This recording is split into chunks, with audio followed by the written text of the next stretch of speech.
નમસ્કાર મિત્રો, સ્વાગત છે તમારું મારી યુટ્યુબ ચેનલ ગુજરાતી તાજા સમાચારમાં। મિત્રો, આજના વિડીયોની અંદર ખાસ કરીને ગુજરાત તેમજ દેશ દુનિયાના તમામ મોટા સમાચાર વિશે વાત કરવાના છીએ। એટલા માટે ચેનલ ઉપર નવા હોય તો ચેનલ સબસ્ક્રાઇબ કરી લેજો અને બાજુમાં આપેલા બેલ આઇકનને જરૂરથી પ્રેસ કરજો। તો ચાલો મિત્રો, આજનો વિડીયો શરૂ કરીએ। આજના સૌપ્રથમ સમાચાર વિશે વાત કરવામાં આવે તો બનાસકાંઠાના પશુપાલકોને રક્ષાબંધન ફળ્યું છે। બનાસ ડેરીએ ભાવ વધારા સાથે જાહેર કર્યો છે ચોખ્ખો નફો। બનાસ ડેરીના ચેરમેન શંકર ચૌધરીએ જિલ્લાના 5 લાખ પશુપાલકો માટે ઐતિહાસિક દૂધના ભાવ ફેરની જાહેરાત કરી છે, જેમાં વર્ષ 2022 અને 23માં કિલો ફેટે 948નો ભાવ અપાયો હતો, જ્યારે આ વર્ષે પશુપાલકોને 989 રૂપિયા પ્રતિ કિલો ફેટે ભાવ આપવાની જાહેરાત કરી છે। આ નિર્ણયથી પશુપાલકોને દૂધ મંડળી અને બનાસ ડેરી તરફથી 22% જેટલો નફો મળશે। ત્યાર પછીના સમાચાર વિશે વાત કરવામાં આવે તો મોદી સરકાર દ્વારા ખાસ કરીને ખેડૂતો માટે સોલર પંપ લગાવવા માટેની જે સબસિડી મળે છે તેની યોજના જાહેર કરવામાં આવી છે। આ યોજનાની વાત કરવામાં આવે તો પીએમ કુસુમ સૌર સબસિડી યોજના 2024 હેઠળ ખેડૂતો તેમના ખેતરોમાં સૌર પંપ સ્થાપિત કરી શકે છે। આ યોજના સરકાર દ્વારા ખેડૂતોને સૌર પંપ લગાવવા માટે 90% જેટલી સબસિડી આપે છે, જેમાં ખેડૂતોને 10% જેટલો ખર્ચ કરવાનો રહેશે। સરકાર દ્વારા ખાસ કરીને આ યોજના હેઠળ 35 લાખથી વધુ ખેડૂતોને આ લાભ મળશે। આ યોજનાનો લાભ લેવા માટે સત્તાવાર વેબસાઇટ pmkusum.mnre.government.in ઉપર જઈ તમે એપ્લાય કરી શકો છો। હવે પછીના સમાચાર વિશે વાત કરીએ તો 1.5 કરોડ મહિલાઓના ખાતામાં સરકાર દર મહિને 1500 રૂપિયા આપશે। અહેવાલ મુજબ વાત કરવામાં આવે તો રક્ષાબંધનના તહેવાર પહેલા મહારાષ્ટ્ર સરકાર દ્વારા ખાસ કરીને આ યોજના જાહેર કરવામાં આવી છે। મહિલાઓને શાનદાર ભેટ આપી છે। મહિલાઓને આર્થિક રીતે સશક્ત બનાવવા માટે આ યોજના જાહેર કરવામાં આવી છે। દર મહિને મહિલાઓના ખાતામાં 1500 રૂપિયા જમા કરવાની આ યોજના બહાર પાડી છે। યોજનાનું નામ છે લાડકી બહેન યોજના। આ યોજના હેઠળ ખાસ કરીને 1.5 કરોડ મહિલાઓને દર મહિને 5 વર્ષ સુધી 1500 રૂપિયા જમા કરવાની જાહેરાત કરી છે। આ યોજનાનો લાભ લેવા માટે 31 ઓગસ્ટ સુધી મહિલાઓ અરજી કરી શકે છે, જેમાં 14 ઓગસ્ટ સુધીની અંદર 1.69 કરોડ અરજીઓ મળી છે, જેમાં વેરીફાઈ અરજીની વાત કરવામાં આવે તો 1.36 કરોડ અરજીઓ વેરીફાઈ થઈ ચૂકી છે, જ્યારે આગામી દિવસોની અંદર 1.5 કરોડથી પાર થવાની સંભાવના વ્યક્ત કરી છે। ત્યાર પછીના સમાચાર વિશે વાત કરવામાં આવે તો ગુજરાતમાં ફરી વરસાદની આગાહી કરવામાં આવી છે। હવામાન શાસ્ત્રી અંબાલાલ પટેલ દ્વારા વરસાદને લઈને આગાહી કરવામાં આવી છે। સમગ્ર ગુજરાત રાજ્યની અંદર મેઘરાજા મન મૂકીને વરસી રહ્યા છે, તેવામાં વરસાદ અંગે હવામાન શાસ્ત્રી અંબાલાલ પટેલ દ્વારા આગાહી કરવામાં આવી છે, જેમાં 22 ઓગસ્ટ સુધીની અંદર ગુજરાતમાં હળવાથી મધ્યમ વરસાદની આગાહી કરી છે। આગાહી મુજબ વાત કરવામાં આવે તો અમદાવાદ અને ગાંધીનગરની અંદર હળવાથી મધ્યમ વરસાદની આગાહી છે।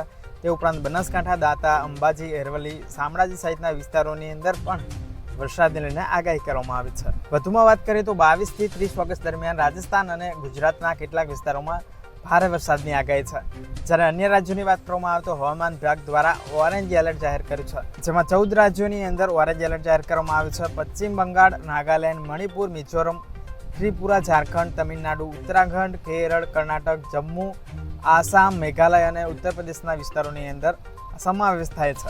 કેરળની વાત કરવામાં આવે તો કેરળની અંદર ભારે વરસાદને લઈને ચેતવણી પણ જારી કરવામાં આવી છે। હવે પછીના સમાચાર વિશે વાત કરવામાં આવે તો વડીલો ખુશખબર છે, સુધરી ગયું છે ઘડપણ। ગુજરાતના 85,000થી વધુ પેન્શનર્સને ચૂકવાશે કરોડો રૂપિયા। આ અહેવાલની વાત કરવામાં આવે તો લાંબા સમયથી ચાલતા વિવાદનો સુખદ અંત આવ્યો છે। સુપ્રીમ કોર્ટનો ચુકાદો સ્વીકારીને ગુજરાત સરકાર દ્વારા નાણાં વિભાગે ઠરાવ કર્યો છે, જેમાં જૂન 2006થી રિટાયર્ડ 85,000થી વધુ પેન્શનર્સને 750 કરોડ રૂપિયા ચૂકવાશે। ત્યાર પછીના સમાચાર વિશે વાત કરવામાં આવે તો હવે વડોદરાથી સનસનાટ ગાડી હવે સીધી સ્ટેચ્યુ ઓફ યુનિટી પહોંચશે। ગુજરાત સરકાર દ્વારા બનાવશે હાઈ સ્પીડ કોરિડોર। અહેવાલની વાત કરવામાં આવે તો માર્ગ વિકસાવવા માટે ગુજરાત સરકારે મોટું આયોજન કર્યું છે। વડોદરાથી સ્ટેચ્યુ ઓફ યુનિટી જતા રસ્તાઓને હાઈ સ્પીડ કોરિડોર તરીકે વિકસાવશે, જેમાં ગુજરાતના મુખ્યમંત્રી ભૂપેન્દ્રભાઈ પટેલ દ્વારા 382 કરોડ રૂપિયા ફાળવણી માટે મંજૂર કર્યા છે। હવે પછીના સમાચાર વિશે વાત કરવામાં આવે તો પીએમ આવાસ યોજના હેઠળ મોદી સરકાર આપશે 2.50 લાખ રૂપિયા। આ યોજનાની વાત કરવામાં આવે તો ભારત સરકાર દ્વારા શહેરી વિસ્તારના લોકો માટે ખાસ ઘરનું સ્વપ્ન પૂરું કરવા માટે ખાસ કરીને પ્રધાનમંત્રી આવાસ યોજના શહેરીની શરૂઆત કરી છે। આ યોજના હેઠળ સરકાર દ્વારા આગામી 5 વર્ષમાં 1 કરોડ શહેરી લોકો જેમ કે ગરીબ અને મધ્યમ વર્ગના લોકો માટે મકાન બાંધવા, ખરીદવા અને ભાડે આપવા માટે મદદ કરશે, જેમાં ગુજરાત સરકાર દ્વારા 2.50 લાખ રૂપિયાની મદદ કરવામાં આવશે। કેન્દ્ર સરકાર દ્વારા ઉત્તરાખંડ, હિમાચલ પ્રદેશ અને ઉત્તર પૂર્વીય ક્ષેત્રની અંદર 2.25 લાખ રૂપિયાની મદદ કરવામાં આવશે। હવે પછીના સમાચાર વિશે વાત કરવામાં આવે તો રશિયામાં તીવ્ર ભૂકંપ જોવા મળ્યો છે. જ્વાળામુખી ફાટ્યો, જેમાં 8 કિલોમીટર સુધીના વાદળો ઉછળતા જોવા મળ્યા. રશિયાની અંદર પૂર્વ કિનારે 7.0 તીવ્રતાનો ખૂબ જ મજબૂત ભૂકંપ જોવા મળ્યો છે. ભૂકંપ એટલો જોરદાર હતો જેના કારણે રશિયાના સિવલું જ્વાળામુખીની અંદર વિસ્ફોટ થયો હતો. TSSના અહેવાલ મુજબ વાત કરીએ તો ધરતીકંપ થયા બાદ જ્વાળામુખી ફાટ્યો હતો, જેમાં હાલ કોઈ પણ જાનહાનિના અહેવાલ મળ્યા નથી. ત્યાર પછીના સમાચાર વિશે વાત કરવામાં આવે તો કચ્છની અંદર કોટેશ્વર નજીક 20 પેકેટ ભરેલા ડ્રગ્સના 2 કોથળા મળી આવ્યા છે.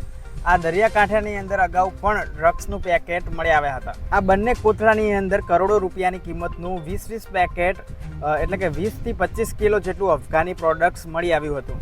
જોકે અફઘાની ડ્રગ્સ હેરોઇન છે કે ચરસ તેની કોઈ પ્રાથમિક વિગતો મળી નથી. તો મિત્રો, આ હતા ગુજરાત અને દેશ દુનિયાના સૌથી મોટા સમાચાર.